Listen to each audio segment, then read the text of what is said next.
دیگر بر روش جلک اونها سر کار نگیر و من وعده دادم که دیگر بر روش جلک و سلب و تعقیب اونها سر کار نمیگیرم. طالبکوف ما یک چند سوال دادیم برای تو. چرا حقیقت رو برای ملت تاجیک نمیگیم؟ کوروش 365 زن داشت. ببینیم که انوشیروان 10,000 کنیز داشت، خیلی که فردوسی میاره. ما اینجا هر چی گفتیم با دلیل عکس کتاب میاریم، عکس صفحه کتاب رو میاریم. توی هم مرد شو هر چی میاری عکسش بیار، از کدام کتاب از کدام مولا گفتگی است. استاد دینسیتزان و نیازردشتان ازدواج پیامبر با مادر مؤمنان عایشه را انتقاد میکنند. در دین زردشتی سن و سال ازدواج معین است یا معین نیست؟ بله، سوالی وجیه است. این چیزا یا دینسیتز یا اینکه نیازردشت یا اینکه نیا رافضی ها میارن. بسیارتر به همه چیز ترکیز دارن که گویا پیامبر در سن 9 سالگی با عایشه ازدواج کردن، لیکن از اون پنهانی ها یا اون اسراری که در دین خودشون هست خبر ندارن، یا عمدن پنهان میکنن یا اینکه چه خودشون رو بناودانی میزنن یا اینکه اصلا نمیدونن این چیزا. این نوار رو ببینید، این نوار طالبکوف گذاشتگی است فقط برای تحقیر اسلام و تحقیر احکام شرعی اسلام است. لیکن از ما میبینیم که کی یعنی که بسیارتر زن تحقیر کرده که دختر تحقیر کرده است. من اقتباسی از سوال و جواب آذر فرنبغ فرخزادان که یکی از بزرگترین موبدای زردشتی حساب میشود که بزرگترین کتاب اونها یعنی دینکرد رو جمع آوری کرده است. اینا دیدید در کتاب دانشنامه مزدوی اسنا، صاحب دانشنامه مزدوی اسنا اینا چقدر تعریف داره.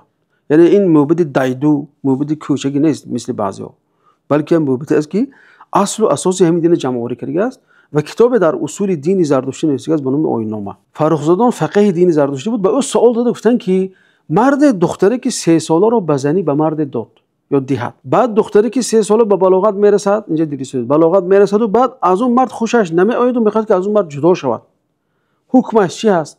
میتونه جدا شود، دیگه شوهر کند، یا اینکه مثلا سرپرستش چی میشد، یعنی وکیل و این اونها این مسئله میپرسه. اینجا دیگه پاسخی کی است؟ موبد آذر فرنبغ است که اینجا اون پاسخش دیدی شد. لیکن از اینجا عجیب است که در پاسخش این مردک به این سوال که این دختر 3 ساله شوهر کرد اراده نمیگیرد، یعنی کوچکترین اعتباری به این چیز نمیدهد، گویا که در این سن 2 سال ازدواج کردن دخترکا در دین آذر فرنبغ چی بود؟ یک چیز عادی مسلم بهی بود. از طریق پاسخش معلوم است، یعنی که عادتا وقتی فقیه میپرسند یک کاری منکر باشد انکار میکنه. شما رو کی حق داره که دختر 3 ساله شوهر ده؟ شما رو کی حق داره که مثلا دختر به ناروزگیش به شوهر ده؟ اینو باید انکار میکرد. لیکن این مرد یگان اعتراض به این چیز نکرده است. غیر از این میبینیم که یک مرکز تحقیقاتی دانشمندان و متخصصان سوای همین چی میگن نامش زایمان زنان و اینا به انگلیسی هم است، کسی میخواد از اینترنت پیدا میکنه صفحه هاشون میگه که معیار طبیعی دیدن حیض از 9 سالگی تا 16 سالگی است. یعنی حیض بر وقت در 9 سالگی می آید، دیر کند میگه در 16 سالگی مادر از دختر. یعنی معناش این چی است؟ اکثر ممکنه که میتونم که حساب میانه گیری میگه 12 تا 14 سالگی اکثری دخترکا چی حیض میبینن. این یک چی گویم صفحه مسلمانان نیست، این تحقیقات که گذارن دیگه غیر مسلمانان.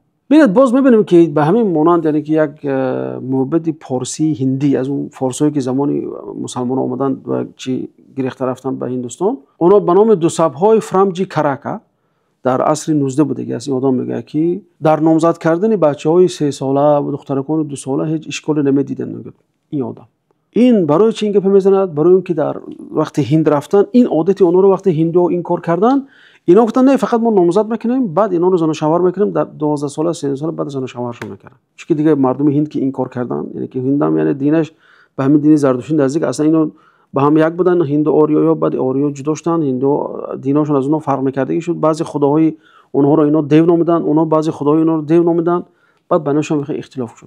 ببینید اینا غیر از این باز میان چیکار میکنن؟ بسیار زنی پیامبر مثلا انتخاب میکنن، بسیار زنی پیامبر گویا که در دنیا خود این پیامبر ما بسیار زن باشه. اینا ببینید همین نواری که گذاشتیم ببینید، همین نوار به دقت گوش کنید که این نوار از غربی ها هست. چرا دشمنا فقط آوردن همین کامری خودشون رو بالی پیامبر مسلط کردن؟ پیامبر فقط زیر ذربی میبرن که چرا پیامبر 9 ساله زن گرفت، در حالی که ببینید اینجا چند شاه غربی چند شاه اروپایی در چند سالگی با چند دخترها مثلا ازدواج کرده است. من برای شما یک چند نمونه از اروپایی میارم که کسی دهن نمیکشه. خود اروپایی که همین تهمت نسبت پیامبر زدند و با عقلیت عصری خودشون آمدند و زمانهای پیشین رو محاکمه میکنن، کسی از اونها جرئت نمیکنه که شاههای خودشون رو محاکمه کنن. اون герцогҳое ки дошта онҳоро муҳокима кунанд. ман барои шумо якчанд мисол меорам дӯсто. бинед то чӣ дараҷа яъне ки дар аврупо ин чиз мунташир буд, яъне ки то замонҳои наздик. масалан Изабелла де Эно ё ки де Валуа таваллудаш 1389 ҳаст. дар синни 6 солагӣ ба Ричарди ду соли 1396 ба шавҳар мебурад. ё ин ки Кантесса Маргарит Бофорт таваллудаш соли 1443 ҳаст. модари Генрихи 7 биби Генрихи 8 аст. Ҷон Делапол, яъне ки ба Ҷон Делапол дар синни 7 солагиаш, яъне соли 1450 шавҳар мекунад. Урака Кастильская духтари Альфонс таваллудаш 1081 аст. соли 1089 ба Раймон Бургундский дар 8 солагӣ шавҳар кард. ё ин ки Изабелла де Эно дар 10 солагӣ ба Филипп Августи ду шавҳар кард. яъне ки таваллудаш 1370 аст. 10 солагиш яъне ки 1380 ба Филипп Августи ду шавҳар кардааст. Жанна Наварская маликаи Фаранса таваллудаш 1273 дар 11 солагӣ ба Филиппи 4 расидагааст. Жанна Англиская таваллудаш соли 1165 дар 11 солагӣ ба Вилгелми 2 расидагааст. Маргарита Французская соли таваллудаш 1158 бо Генрихи 2 дар 2 солагӣ ақл баста синни 4 солагӣ шавҳар кардааст. Маргарита Венгерская соли таваллудаш 1175 аст. дар 9 солагӣ ба императори Византе Исҳоқи 2 расидагааст. католик буд, барои шавҳараш шуда ортодоксиро қабул кард. ин намуна аст бародаро. کسی این چیز از تاریخ خفته نمیبره، کسی این شوهای خودشون تنقید نمیکنه برای اینکه این دخترها ببینید بعضی از 4 سالگیش که بعضی 6 ساله شبکه بعضی 7 ساله بعضی 8 ساله بعضی 10 ساله 11 ساله. لیکن ما نمیشنیم که رسانه غرب این چیزا آشکار کنند یا اینکه طعنه کنند به اونها. اما متاسفانه پیامبر صلی الله علیه و سلم همیشه در چیان یعنی که همیشه دوربین نقد به اولای پیامبر صلی الله علیه و سلم موجه است. انا کن دوم مسئله بسیار زنی میانده محمد بسیار زن بود، محمد 9 زن گرفت اینو. در حالی که مثلا اینا دعوا دارن که کوروش کبیر نمیدونم چی. ببین کتابی به نام تاریخ اجتماعی ایران از مرتضی راوندی جلد 3 صفحه 623 میگه که کوروش 365 زن داشت یا کنیز داشت. اینجا گفته است که زنان غیر عقدی، زنی که به عقد گرفته بود با اون دین خودش و زنان غیر عقدی دیگر هم داشت. یعنی چرا برای کوروش 365 زن یا زنان غیر عقدی با همراه کنیزک جایز است و درست است و برای مثلا پیغمبر اسلام جایز نیست؟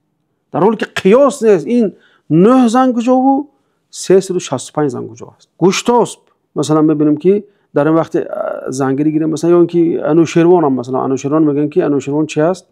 انوشیروان مثلا عادل است و این آن است و میبینیم که انوشیروان 10,000 کنیز داشته، چه خیلی که فردوسی میبرد.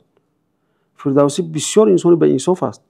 هم جهت مثبت اونها رو مثلا در جهت حماسویشون رو نقل میکرد اون پادشاهی گذشته، هم جهت منفیاشون. میگه که انوشیروان یک قصر داشت که 1000 اتاق داشته، میگه کنیزک بدان حجره 70 بود که هر یک بتن سروی آزاد بود. یکی دختری مهتری چاچ بود و بالای سرو بروخ عاج بود. اینجا چی؟ یعنی میگه هر یک حجره انوشیروان 70 نفر کنیزک داشته است. 10,000 کنیز میشه اگه جمع حساب کنیم، اگر همش پر باشه.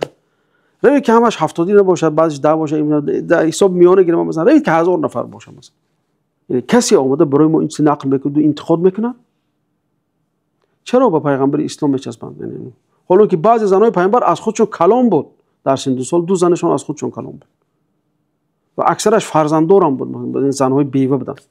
اینو کنیز و دوشیزهای میگفتن. تا همین خسرو شاه ایران وقتی که با ویزانت جنگ میکرد، ببینید اینقدر فساد زده بودن، اینقدر به همین چیز جنس مایل داشتن که یکی از شرطایی که به شاه ویزانت گذاشت گفت که برای من سالانه 1000 دختر میفرستی، 1000 دختر دوشیزه میفرستی که 14 ساله باشه. این کجا بود؟ اون چیزی که به پیغمبر میچسبونن کجا؟ این چیزای سنزور شده از چی است؟ از شاهنامه است. از این بعد نکاح محارم است.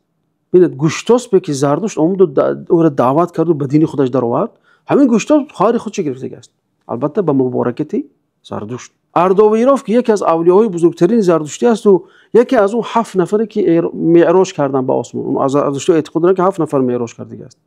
همین 7 خواهر خودش زن کرده بود به خودش، 7 خواهرش. این در دین کرد اومده است. کوروش کبیر خالی خودش گرفتگی بود. کوروش خیلی گفتیم 365 زن داشت، هم میگیم که چی محارم داشت، هم 365 زن داشت. این هم کتاب تاریخ اجتماعی ایران میگه، مرتضی راوندی. کامبوجا این هم شاه هخامنشی است، 2 خواهر خودش اتوسا و میرویه رو گرفتگی است. اردشیر هخامنشی به دختری کوچکترین خود به نام اتوسا ازدواج کرد. این از کتاب هزاره‌های گم شده صفحه 457 است. داریوش 2 دخترش اتوسا و آماستریس رو زنگ کرد به خودش. این کتاب ایران در زمان ساسانی آرتور کریستنسن آمده است. خشایارشاه چهارمین شاه هخامنشی اینقدر واهی میکنن دم میزنن هخامنشی این مردک مادر خودش میکشد بالی قهرش گویا چخیلی در این صحیفه عکس صحیفه کتاب دیدید از کتاب هزارهای گم شده پرویز رجبی است. اردشیر خواهر خودش دینک را گرفتگی است. شاپور اول دختر خودش آدور انوهید را گرفتگی است. بهرام دختر خودش دختک را گرفتگی است. مهران گشتناس که یکی از یاردمچه های بهرام بود اول خواهر خودش میگیرد، بعد وقتی که به دین نصرانی میگرود دختر خواهر خودش طلاق میدهد، چون که هزارهای گم شده این را نقل کرده است. قباد اولی ساسانی به دختر خودش سنبیکه ازدواج کرده است. هزارهای گم شده صحیفه 458. این قطره از بحر بود، قطره از بحر بود که اگر ما یکایک این پادشاهی گذشته را اگر گفته براییم در همین فردوسی هم مثلا گفته است که بهرام با خواهر خودش یا دختر خودش ازدواج کرده است. این چیز هم مثلا گفتم که فردوسی خیلی منصف بود، خدا رحمت کنه. ما حرامزاده انا کنون فرزندای گوش کنید اینجا یک چی از دو طرفی به هم مقابل سخت هستن که از این طرف میاد اینا حرامی بودن اینا حرامی بودن اینا بودن، این طرف میاد میگه که شما خیلی نگه این بوده اون بود. ببین اسلام وقتی اومد من حضرت عمر وقتی فتح کردن ایران گفتن که هر عائله رو دیده که با محرم خودش ازدواج کرد اونا رو جدا کنید بس تمام بین اون جدایی انداخت. لیکن نه اونا رو حرامی گفتن، نه اونا رو حد زدن، نه اونها رو مثلا برای این همچون جنایت معرفی کردن، گفتن این کار خطا بود گذشت رفت. لیکن اسلام اومد دیگه این کارو تکرار نکنید، نه فرزنداشون حرام میگفتن نه این.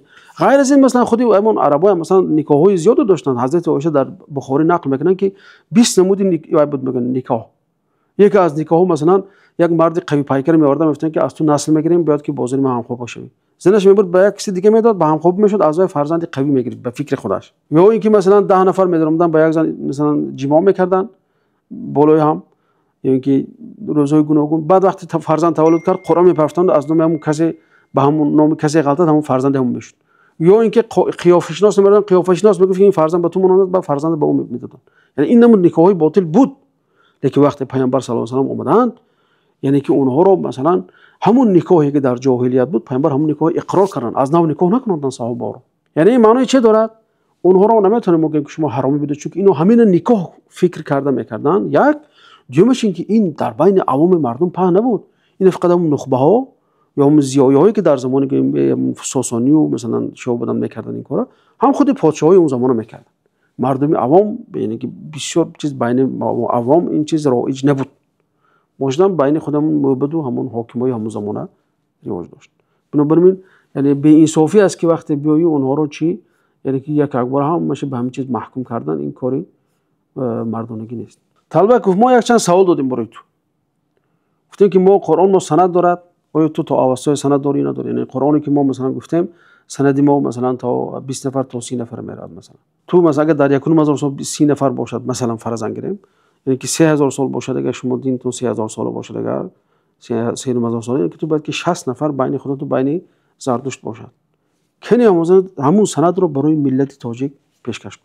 دوم سوال این بود که همون کتابی که گفتی که در 12000 پست گاو نوشته شده است چرا جوابش رو برای مردم نمیدی؟ بعد درباره 5000 کتاب چرا حقیقت رو برای ملت تاجیک نمیگی؟ یعنی تو بارها گفتی که من به دیگه به ملاها کاردار نمیشم، به قرآن کاردار نمیشم، باز میایی به قرآن و ملاها کاردار میشی. دیگر بروش جلک اونها سر کار نگیر و من وعده دادم که دیگر بروش جلک و صلب و تعقیب اونها سر کار نمیگیرم. غیر از پاپولیسم دیگه تو دیگر چیز غرض نداره ظاهرا. دیگه صفحت هم دیگه بینگر انسان یعنی که حیران میشه که چی قدر اینقدر کینه و عداوت نسبتی گذشته های خودت داری. اولین نیای خودت پدرت حرمت نمیکنی، دین پدرت اینقدر به مسخره میکشی. ما اینجا هر چی گفتیم با دلیل عکس کتاب میارم، عکس صفحه کتاب رو میارم. تو هم مرد شو، هر چی میاری عکسش بیار، از کدام کتاب از کدام مولا گفتگی است، بعد دیگه مردم تو رو قبول کنن. اونجا هم 4 نفر از اون هم قده ها دیگه لایک میگذارن و کامنت میکنن، خرسان میکنن تو رو دیگه. هیچ انسان وقتی به علم تو اگر انسان اکادمی باشه، به علم رفت آمد داشته باشی و کتاب میخونده باشی، کتاب خون باشی، خب کتاب خون چی میشه؟ هر گپی میگه چشم میورد، سرچشمشه، جلد کتابه، صفحه کتابه، مناظر دیگر وسایل پیش رفته است، میتونی که با عکس گذاری سکرین کنی برای مردم پیشنهاد کنی.